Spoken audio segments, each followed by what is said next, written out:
प्रभु यीशु मसीह के जलाली और सामर्थी नाम में आज दिनांक 9 फरवरी दिन शुक्रवार को आप सब श्रोताओं का हम स्वागत करते हैं।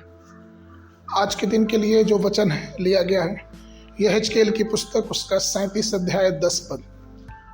वचन कहता है, उसकी इस आज्ञा के अनुसार मैंने भविष्यवाणी की, तब सांस उनमें आ गई और वे जीकर अपने अपने पांव के बल खड़े हो गए और एक बहुत बड़ी सेना तैयार हो गई।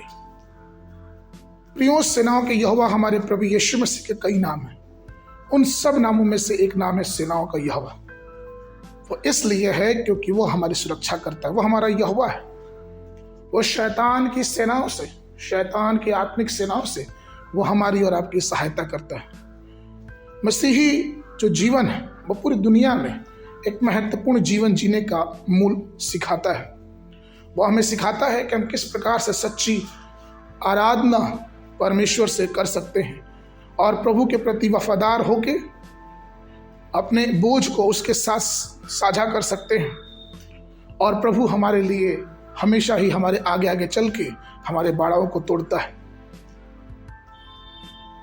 एक बहुत बड़ी सभा में जब भीड़ उसके एक बहुत बड़ी सभा जब होती है, अर्थात एक बहुत बड़ी भीड़ का इकट्ठा होना होता है, तो हम उसे सेना नहीं कह सकते, क्योंकि सेना की जो भीड़ होती है या फिर सेना का जब इकट्ठा होना होता है तो सेना एक अनुशासित भीड़ होती है, अर्थात उनके अंदर अनुशासन होता है, वो प्रशिक्षित होते हैं और उनके जीवन में एक दृढ़ लक्ष्य होता है। प्रियो, हमारा परमेश्वर यहोवा जो सेनाओं का परमेश्वर है, वो भी हमसे चाहता है कि हम भी इन सैनिकों के समान विश्वास के सैनिक बने, ताकि हम उस आत्मिक दुष्ट की सेनाओं से जो हमारे खिलाफ उठती हैं लड़ सकें। इसीलिए परमेश्वर ने हमें विश्वास का प्रतिफल दिया है। हम उस युद्ध के लिए हमेशा ही विश्वास करके तैयार रहें।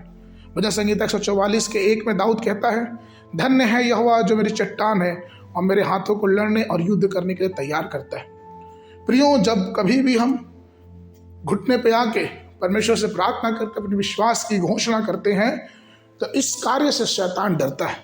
उसे पता है कि मैं इस प्रार्थना अर्थात यीशु मसीह के आगे कुछ नहीं हूं, और इसलिए वो चाहता है हमेशा ही मसीही लोगों को व्यस्त रख के, मसीही लोगों को घबरा के डरा के प्रार्थना और बाइबल अध्ययन से दूर रखे, क्योंकि वो नहीं चाहता है कि मसीहियों का जीवन एक अनुशासित जीवन रहे। वो नहीं चाहता है कि मसीहियों का जीवन विश्वास में आगे बढ़ता जाए। आप जरा सोचिए कि जब इस्राएली लोग मिस्र से निकले, वो बंधन से छूट तो गए थे, लेकिन वास्तविक रूप से अपनी गुलामी की मानसिकता से परे नहीं हुए थे। उन्हें जंगल में घुमा फिरा के परमेश्वर ने सिखाया, उन्हें कई बार दंडित किया कि वो सीखें कि हमारा परमेश्वर ही है जिस पे वो पूरी तरह से भरोसा कर सकते हैं। जरा सोचिए, दिन के समय बादल का खंभा, रात के समय आग का खंभा, फिर भी उनकी मानसिकता ठीक नहीं होती थी। प्रियो, आज भी हमारा परमेश्वर चाहता है कि हम उसके लिए विश्वास की सेना बन के खड़े हो जाए, कि उन आत्मिक युद्ध को लड़े और उस वादा की हुए, प्रतिज्ञा की हुए देश में चले जो कि परमेश्वर ने हमारे लिए रखा है। आज के वर्णन के लिए यह हेजकेल की पुस्तक उसका 37 अध्याय 14 पद।